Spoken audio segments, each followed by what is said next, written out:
Federation of Philippine Industry suportado ang panukala na walang piyansa ang mga smuggler. Ang detalye ng balitang yan mula kay Kapar Margot Gonzales. Kapar Margot. Walang humpay ang smuggling sa Pilipinas. Yan ang isa sa mga nasabi ng Federation of Philippine Industries o FPI sa media sa kauna-unahang National Anti-Illicit Trade Summit ng FPI araw ng Huwebes. Ayon kay FPI Chairman Dr. Jesus Limaranza, ang smuggling ang pinakamalalang economic crime sa bansa. Illicit trade, cartel, oligopoly, monopoly, duopoly, marami ho yan. But the summa cum laude of all is crimes, economic crimes, is no other than smuggling that comes in so many forms. Daang-daang bilyong piso anya ang lugi ng gobyerno pagdating sa lahat ng uri ng smuggled na produkto na pumapasok sa kada taon. Ang nawawalang buwis sa ating bansa sa pag-aaral na pinagawa namin sa isang universidad ay about 250 billion pesos a year. Value-added tax. Ang value-added is 12%, di ba? Now, kung yun ang pumapasok, magkano ang goods, ang halaga ng goods na nakapasok sa ating bansa? Nasa mga 2.3 something trillion na halaga. So yun ay kinain ang mga nagbabayad ng goods na lokal. Sinabi naman ni FPI President Jesus Montemayor na sa loob ng 5 taon ay halos nasa 1 trilyong pisong halaga na mga produkto ang nai-smuggle o iligal na naiposlit papasok ng bansa. Over the past 5 years, an estimate of 905 billion worth of goods have been smuggled into our country. And I guess, Ernie, this is part of the problem. The numbers, the estimates, vary a lot. But I think the message is that the amount is substantial to really cause very big harm to our industries. Isa sa mga talamak na uri ng iligal dito sa bansa ay ang negosyong ukay-ukay na paboritong puntahan ng mga ordinaryong mga Pilipino. Sa ilalim ng batas, bawal o iligal ang ukay-ukay. Ayon sa FPI, bilyon-bilyong piso ang talo ng bansa sa ganitong uri ng iligal na negosyo, pero lantaran ang bentahan nito sa kabila ng umiiral na batas. Pinahinaan niya nito ang textile industry ng bansa. Ang ukay-ukay na pumasok sa atin, halos buong bansa na. Sabi nga, kitang-kita na. Yan ang sinasabi ko na, obvious na, apparent pa. Double na. Okay. Kaya ko sinasabi yan sapagkat dati tayo ang number 1 sa Asia. Ngayon tayo ng kulilat. Pinatay tayo ng ukay-ukay. Kung hindi natin masusulbar yan, saan pupunta ang mga gagawa natin? Saan pupunta ang mga buwis? Yung hindi nagbabay ng bis, walang mapupuntahan. Sinabi ni Marcos Jr. sa kanyang 2020 Rizona na bilang na ang araw ng mga smuggler. Hirit ng FBI, dapat tiyakin talaga ng gobyerno na may makukulong sa ganitong uri ng krimen. Suportado nito ang panukala na hindi mabigyan ng bail o piyansa ang mga smuggler. Sabi nga ni Senator Villar in one of the hearings, she wants that agricultural products be considered, smuggling of agricultural products be considered as economic sabotage, and therefore, there should be no bail that can be given. Sabi niya, ang smuggling, to quote her, ang smuggling ginagawa ng mayayaman, walang mahirap na mag-smuggle sapagkat ni isang salup na bigas, mahihirapan silang bumili. Pero ang mayaman, takot lang pag hindi na sila makalabas ng kulungan if it is non-bailable. Para sa Diyos at Pilipinas Kumahal, Mark Gonzales, SMN9 News. Samantala, FPRD hindi bilib sa sinabi ni PBBM tungkol sa war on drugs. Ang detalye ng balitang yan mula kay Kapar Almar Persuelo. Kapar Almar. Dating Pangulong Rodrigo Duterte, labis ang pasasalamat ng mga Pilipino sa war on drugs campaign nito na nagresulta sa pagbaba ng kriminalidad sa buong bansa. My God, I hate drugs. Sa panahong yun, mga malalaking paggawaan o laboratorio ng iligal na droga ang sinasalakay ng mga otoridad. Pero ngayon, sa loob ng 2 taong pag-upo ni Marcos Jr. sa Malacanang, inayabang niya ang 44 billion pesos umano na halaga ng iligal na droga na nakumpiska sa ilalim ng kanyang administrasyon. And yet, in more than 71,500 operations, It has resulted in the seizure of more than 44 billion pesos worth of illegal drugs. Pagmamalaki pa ni Marcos Jr., bumaba na rin daw ang krimen sa buong Pilipinas. We have noted an overall decrease in crime rate and an improvement in crime solution efficiency. But this is not enough. Bagay na hindi ramdam ng mga Pilipino. Sa katunayan, ayon sa Forbes, ang Maynila ang panglima sa pinakadelikadong syudad sa buong mundo para sa mga turista. Samantala, hindi naman bumilib si dating Pangulong Duterte sa mga sinabi ni BBM sa huli nitong SONA patungkol sa war on drugs at peace and order. You know, it's not how much or how many sacks. Hindi yan nag-usapan ng druga because druga is being manufactured everywhere. Tungkol naman sa tumataas sa krimen na nagdulot ng takot sa mga Pilipino, sinabi ng dating Pangulo na sa panahon niya, mahigpit ang kanyang utos sa kapulisan na magtrabaho para sa kaligtasan ng bawat mamamayan. At kung malaman ko yan, sabihin ko talaga doon sa mga pulis, nakikinig yung mga pulis. You solve that problem or I will solve the problem for you. And I will deal with you after I shall have solved the problem. Meaning to say, kung inutil ka lang naman kasayang ang bayad ng kalakihan ng sildo ninyo. Para sa Diyos sa Pilipinas, kung mahal, Almar Forzuelo, SMNI News. Sa iba pa mga balita, viral video na pulburon video. Balak ipaboran ng PNP. Ang detalye ng balita yan mula kay Governor Paul Montibon. Governor Paul. Ay binabalak ngayon ang Philippine National Police na i-take down ang pulburon video na nagsasangkot kay Pangulong Bongbong Marcos Jr. na di umano'y sumisingkot ng illegal na droga. Ito ang kinapirma ni PNP Public Information Chief Police Colonel Jane Fajardo sa panayam sa Campo Crame.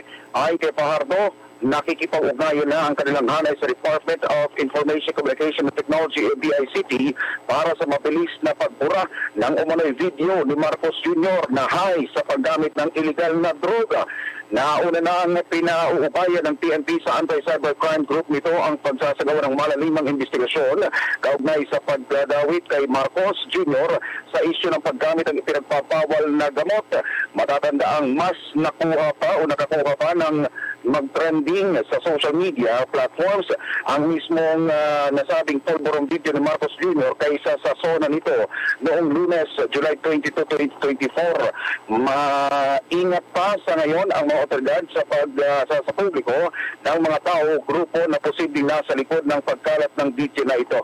Sa pinakauling impormasyon ng DOJ at NBI, hindi nila isasantabi na isang Japanese national ang nakita sa video sa halip na si Pangulong Marcos Jr.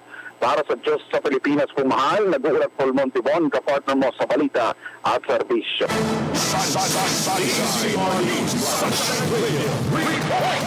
Dagdag pang balita, wala kang foresight sa pagresponde sa mga baha. Ayan na ayon kay Atty. Panelo kay Marcos Jr. Ang detalye ng balitang yan mula kay Kaparer Sara Santos. Kaparer Sara. Walang galang na sa'yo, Presidente Marcos Jr. Wala kang foresight. Ganito pinuna ni dating Chief Presidential Legal Counsel Attorney Salvador Panelo si Pangulong Bongbong Marcos kamakailan matapos ngang palubugin ng matinding pagbaha ang Metro Manila. Ang ilang lugar, hindi lang lampas ulo ang taas ng tubig baha dahil kung makikita sa video na ito, halos malunod na ang buong bahay dahil bubong na lang ang makikita dito. Ito'y kasunod ng pagmamayabang ni Marcos na nakatapos na ang kanyang administrasyon ng mahigit sa 5,500 flood control projects. Ngayon, sa pagpihit ng panahon, ang hagupit ng La Nina at mga matinding pag-ulan naman ang ating binabantayan at pinaghahandaan. Mahigit 5,500 flood control project ang natapos na at marami pang iba ang kasalukuyang ginagawa sa buong bansa. 3 araw makalipas ang pagmamalaking ito sa kanyang SONA, nasaan na ang mga flood control projects? Sabi pa niya, kasalanan daw ng climate change ang mga pagbaha. This was not, the amount of water was not as bad as Undoy. But the effect were greater than Undoy. Mas malaki ang baha. Mas maraming baha na lugar kaysa panahon ng Undoy. Mas marami tayong flood control ngayon kaysa noon. Pero climate change, this is what the effects of climate change are. Pero bago pa niyan, iba naman din ang sinabi ni BBM patungkol sa flood control. Sir, about the flood control project, kumusta po yung situation? I don't think we can really talk about that now. What we need to talk about is how to bring help to the people who are in trouble. Ang tanong ngayon ng karamihan, bakit mas malala pa ang mga pagbaha ngayon? Bakit tila mas marami pang lugar ang binaha ngayon kumpara noong nanalasa ang bagyong Ondoy, kung sinasabi ni Marcos na mas marami na ang flood control projects ngayon? Sa mismong Facebook post ng Radio Television Malacanang o RTVM, kung saan ipinakita ang naging ocular inspection ng Pangulo sa mga lugar na pinakaapektado ng mga pagbaha, tulad ng Valenzuela, Navotas at Malabon, 25 ng Hulyo. Makikita ang mga komento ng netizens na nagsasabing hindi sila kontento sa naging pagtugon ng gobyerno sa mga baha. Mismong si Attorney Panelo ay hindi rin natuwa, kaya tuloy hindi niya napigilang ikumpara ang pamamahala ni BBM kay dating Pangulong Rodrigo Duterte. Doon sa Marikina, talagang devastated. Lagi naman yung lugar na yan. Ang napansin ko lang, pinuntahan ni Presidente Marcos Jr. yung mga labaha sa Valenzuela, sa sampang lugar. Pero bakit mo naman kinalimutan ng Marikina? Dahil ba yung mayor namin doon hindi ka binoto, hindi ka tinulungan? Mali yata yun doon sa Tumana, yung lampas bahay ang baha doon Dapat pinuntahan mo rin. Wala ka dapat na tinatangi. Lahat. Gaya mo si Presidente Duterte. Kaya tuloy yung rating mo, Presidente Marcos Jr., malayo ka sa nakukuha at nakuha ang dating Pangulong Duterte. Giit ni Attorney Panelo, dapat daw ay matagal nang napag-isipan ni Marcos Jr. ang magiging aksyon ng kanyang administrasyon sakaling dumanas ng ganito kalalang pagbaha ang bansa. Dapat mo pa naisip yan. On the assumption of the presidency, alam mo na ang kalamidad dito sa ating bansa, ang baha ay ordinary na yan. Kaya dapat, nag-create ka na dyan ng task force. Pag-aralan nyo nga yung mga flood control program natin. Yan ba? Tatama yan. Ano pa bang pwede natin gawin? Dapat, noon pa, 2 years ago pa yan. Dapat, hindi ngayon lang, ngayon daw, alam niya na sitwasyon. Dapat, nalaman yung sitwasyon noon pa. Bago pa kayo umupo bilang presidente. Kasama dapat yan sa programa ng isang kandidato. Kung ano mga gagawin niya, ganitong gagawin ko rito. Kasi, alam na po natin paulit-ulit lang naman ang nangyayari sa ating bansa. Samantala, maliban sa responsibilidad ng gobyerno, nagpaalala naman si Attorney Panelo sa mga tungkulin ng mga mamamayang Pilipino sa kapaligiran. We have responsibilities and duties as citizens. Kaya kikiusap tayo sa mga magtapon ng basura. Dahil ang tao nga, nasanay na tapon dito, tapon doon. That's another thing. Paano hindi nyo pinatutupad ng maayos yung batas? Bawal dapat yan dapat inuusig ninyo sa hukuman yung mga nagtatapon ng basura. Para sa Diyos at sa Pilipinas kong mahal, ako si Sara Santos, SMNI News. Sunshine News Blast. Samantala, muling nagsagawa ng press conference itong Biyernes ng eksklusibong ipinalabas sa SMNI ang mga lawyer, defender of kingdom leaders upang talakay ng mga mainit na issue. Kasama rito ang nangyaring paglusob ng mga armadong pulis sa mga KOJC compound sa Davao City noong June 10, 2024. Ito ay kabila ng pagbasura na noon ng korte ng mga kaso ni Pastor Apollo C. Kibuloy. Dahil ito ay muling binuhay na kaso, ito ay wala pang pinal na desisyon sa korte. Ngunit tila ba atat ang gobyerno sa pagkuha kay Pastor Apollo? Kaya naman nagsagawa ng press conference ang KOJC muli nitong Biyernes upang talakay ng totoong hustisya at pag-apak sa karapatang pantao ng otoridad sa KOJC missionaries. Isa sa mga nagsalita dito at nagpalabas sa kanyang salubin ng administrator na Karanan Cislida Lizada, kung saan isa sa pinaalala nito sa administrasyon ang pag-ibig at kaayusan na tinuturo ni Pastor Apollo sa mga kingdom members. Bago gunitang binisita rin ni Pangulong Bongbong Marcos Jr. ang lugar noong ito ay hindi pa presidente, kung saan sinabi ni Pastor na zero corruption sa kaharian matapos itong purahin ang purihin ang ganda ng Kingdom Compounds. Sa ngayon ay patuloy na hustisya ang sinisigaw ng mga defenders ng kaharian dahil para sa kanila, hindi makatarungan ang pagtrato ng gobyerno kay Pastor Apollo Kibuloy na kilalang nation builder at tagapagtanggol ng mga Pilipino.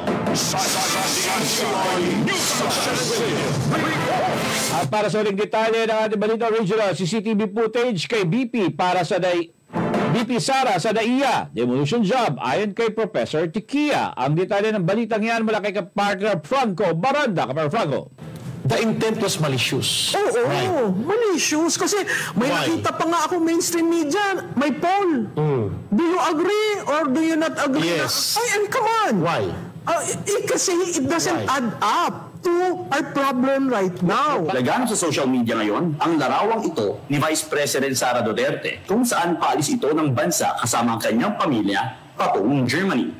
Umani ito ng iba't ibang negatibong reaksyon sa mga netizens dahil sa timing ng kanyang pag-alis kung saan naman nanalasa ang habagat at bagyong Karina. Pero para sa isang batikang political strategist na si Professor Manutiquia, isang demolition job di umano ang ginawang pagpapakalat ng naturang umano'y CCTV footage. Kung titingnan niyo ho yan ho ay hindi cellular phone shot. No. Yan ho ay photo ng CCTV sa NAIA. Yan. Okay? Ang tanong ko ho, sandali lang ho. Siya ho ay nagpaalam July 9 pa. Kasi ho, lahat ho... Sa Office of the President? Oo. Lahat ng opisyal, kahit empleyado, kailangan may travel order na ipipresent sa BID bago makalabas. So, humingi siya. So, respeto niya yung proseso. Kahit na sinasabing private ito. Sinong nag-utos sa security detail, sa security ng NAIA, na kunan siya, at extract, i-splice yung photo na yan at i-release sa mainstream media? So, do you think where that That is a demolition. Saan ang galing kayong order? Sino ba ang bossing ng GM? Sino ba ang bossing ng security na nag-handle ng CCTV? Kaugnay naman sa mga nagsasabing karapatan daw malaman ng publiko kung nasaan ang vice-presidente, ito ang tugon ni Tiquia. Private na travel po yan. Ay, ang presidente nga nung pumunta sa Singapore nung nagbabagyo para manood ng karera. Nung F1 race. Ang picture niya hindi ganyan. Ang picture niya nandun na sa Singapore at nanonood, di ba? At yun ay dahil sinare nila sa mga kaibigan nila na, look, I'm watching the ganyan.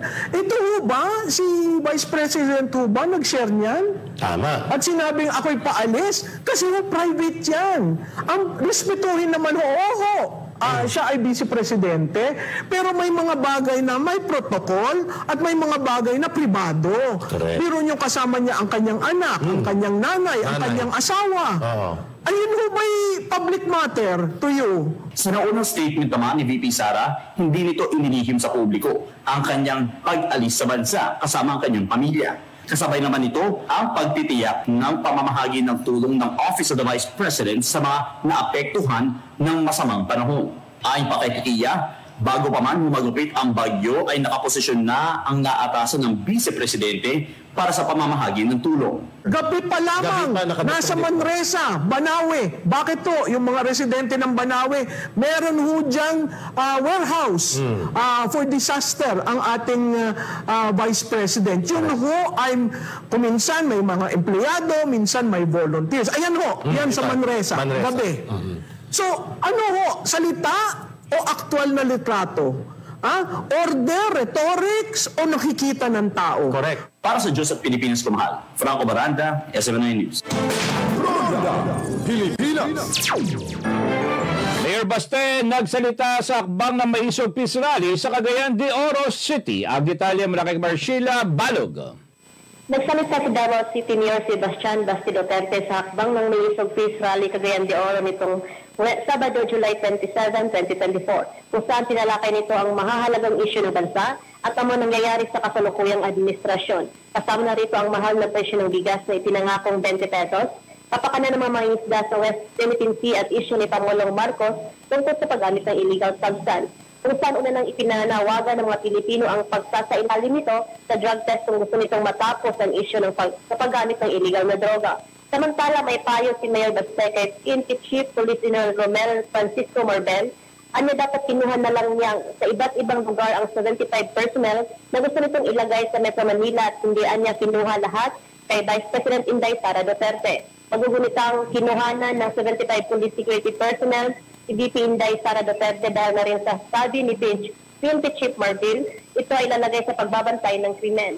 Patuloy ding ipinapangako ni Mayor Batse ang pagtulong at pagsuporta nito sa POGC missionaries, lalo na ngayon sa nangyayari pag-atake sa compound at paghahanap kay Pastor Apollo Kibuloy kahit nauna ng binasura ng korte ang mga kaso. Para sa Diyos at sa Pilipinas kong mahal, Sheila Balong, kapartner mo sa balita at serbisyo.